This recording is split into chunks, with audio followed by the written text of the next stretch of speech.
राजनीति की दुनिया में कहते हैं कुछ भी हो सकता है, कभी भी हो सकता है और सबसे ज्यादा तब होता है जब मैदान में हो यूपी की राजनीति के सबसे अनप्रिडिक्टेबल खिलाड़ी ओम प्रकाश राजभर। आज हम आपको ऐसी कहानी दिखाने जा रहे हैं जो सिर्फ घटना नहीं, पूरा महाभारत है। एक तरफ मोदी शाह गुट, दूसरी तरफ योगी आदित्यनाथ गुट और बीच में खड़े वो मंत्री जिन्होंने अचानक ऐसा दांव खेला कि दोनों गुटों को एक झटके में गच्चा दे दिया। सवाल उठ रहा है कि क्या योगी सरकार का भी एक मंत्री बीजेपी से अपना पुराना हिसाब बराबर कर रहा है? क्या ये वही नेता हैं जिनकी एक चाल ने समाजवादी पार्टी के उम्मीदवार को निर्विरोध जीत के सबसे नजदीक पहुंचा दिया है? नमस्कार, स्वागत है आपका द पब्लिक एक्सप्रेस के डिजिटल प्लेटफॉर्म पर। मैं हूं जितेंद्र यादव।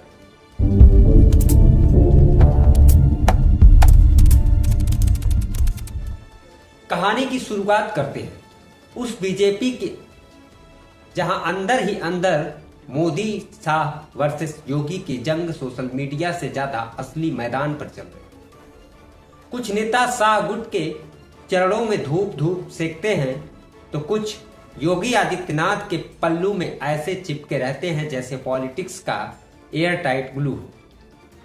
इसी भीड़ में एक चेहरा हमेशा से सबसे मजेदार रहा, ओम प्रकाश राजभर। ये नेता राजनीति के वाईफाई की तरह है। कब नेटवर्क कनेक्ट हो जाए, कब डिस्कनेक्ट, कब नया पासवर्ड सेट कर दे, कोई अंदाजा नहीं। और यही अनप्रिडिक्टेबिलिटी आज भाजपा को भारी पड़ रही है। इंतकाम की कहानी की शुरुआत होती है बिहार से। राजभर ने बिहार चुनाव में बीजेपी से 4-5 सीटें मांगी थी। बीजेपी ने कहा, तुम यूपी में खुद नहीं जीत पाए, बिहार क्या जीत लोगे? राजभर को टिकट नहीं मिला और वो सीधा गच्चा मोड में चले गए। गुस्से में 64 सीटों पर अपने उम्मीदवार उतार दिए और संकेत दिया कि हम किसी के सगे नहीं हैं, बस टाइम के। यही वो पल था जहां जंग की चिंगारी लग चुकी थी। अब आते हैं घोसी पर। ये वही सीट है जिसने यूपी की राजनीति का पूरा रूट बदल दिया। सुधाकर सिंह के निधन के बाद सीट खाली हुई। बीजेपी पूरी उम्मीद में थी कि इस बार घोसी में जीत पक्की है। कारण राजभर बीजेपी को भरोसा था कि राजभर साथ देंगे और आसानी से मैदान साफ हो जाएगा।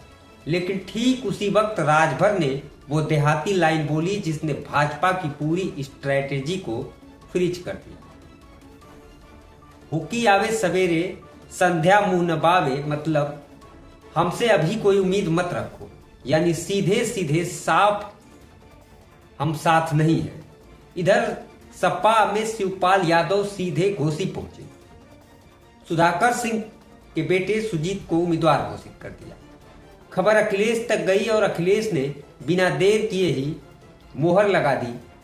पूरा सपा खुश, पूरा भाजपा सन्न, क्योंकि अब राजभर की चुप्पी और यू टर्न का मतलब साफ था कि घोसी में बीजेपी को अब वाकोबर मिलने के बजाय हार का खतरा दिख रहा है।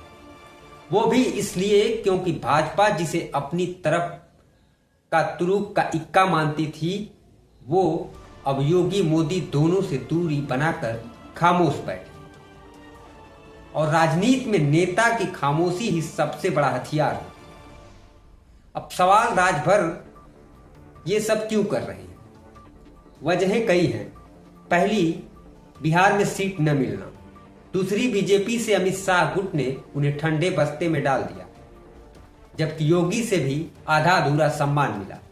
तीसरी, उन्हें घोसी जीत कर दिखाने को कहा गया था, तभी मंत्री मिलते, लेकिन वो सीट हार गई और महीनों तक उनके मंत्री पद पर सस्पेंस लटका रहा। चौथी, शिवपाल यादव ने सार्वजनिक मंच से कह दिया कि राजभर हमारे खास हैं। और पांचवी, राजभर अब समझ चुके हैं कि बीजेपी में दो नाव है और दोनों पर पैर रखने से इंसान ज्यादा दिन तक नहीं टिकता। इसलिए राजभर धीरे धीरे खुद को उस पोजीशन में ला रहे हैं जहां वो बीजेपी के लिए हमेशा टेंशन के स्रोत बने रहे और विपक्ष के लिए संभावित दोस्त। बिहार में उन्होंने बयान दिया कि अधिक वोटिंग मतलब आरजेडी सरकार। भाजपा को यह सुनकर झटका लगा। यूपी में घोसी पर कहा कि अभी कुछ तय नहीं है। ये नंबर 2 झटका साफ संकेत है कि राजभर की दिशा अब बदल रही। तो क्या वो दोबारा इंडिया गठबंधन में एंट्री करेंगे? क्या फिर सपा शिवपाल के साथ मंच साझा करेंगे? क्या बीजेपी के भीतर ही राजभर का इंतकाम एक नई बगावत को जन्म देगा? जवाब आने वाले दिनों में मिलेगा, लेकिन इतना तय है कि राजभर के एक कदम ने यूपी की राजनीति में ऐसा 440 वोल्ट का झटका दिया है कि योगी शाह बीजेपी सभी अपने कमरे में बैकअप जनरेटर ढूंढ रहे हैं। वैसे आप इस पूरे मुद्दे पर क्या सोचते हैं? अपनी राय कमेंट में जरूर लिखिए। नमस्कार।